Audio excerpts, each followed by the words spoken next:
Hi மக்களே, நான் தான் உங்கள் குமரி பிரவீன் சமையல். ஏன்னா நான் அடிக்கிற வெயிலுக்கு முடியும் வெட்டிட்டு 2 கிலோ மட்டன் எடுத்துகிட்டு வந்திருக்கேன் மக்களே. இன்றைக்கி தான் சமையல். இன்றைக்கி நம்ம செம்மையாக சமைக்கிறோம், செம்மையாக சாப்பிட்றோம். அப்படியே கழுவி எடுத்துக்கலாம்.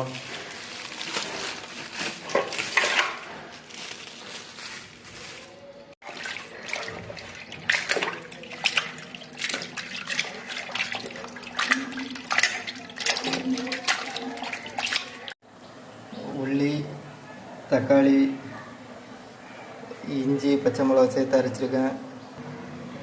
அப்புறம் மிளகாய் பொடி, மல்லிப்பொடி, மஞ்சள் பொடி, அப்புறம் மிக்சடு, சவ்ஜவ் எல்லாம் சேர்த்து போட்டு மிக்ஸ் பண்ணி அரைச்சி வச்சுருக்கேன் வறுத்து.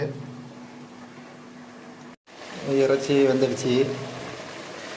அப்புறம் உள்ளி, தக்காளி, பச்சை மிளகு, இஞ்சி, வெளுத்துள்ளி எல்லாம் அரைச்சி போட்டதும் கொஞ்சம் வதங்கி வந்துடுச்சு. தட்டிட்டோம். இதை அது கூட ஆட் பண்ணிக்கலாம்.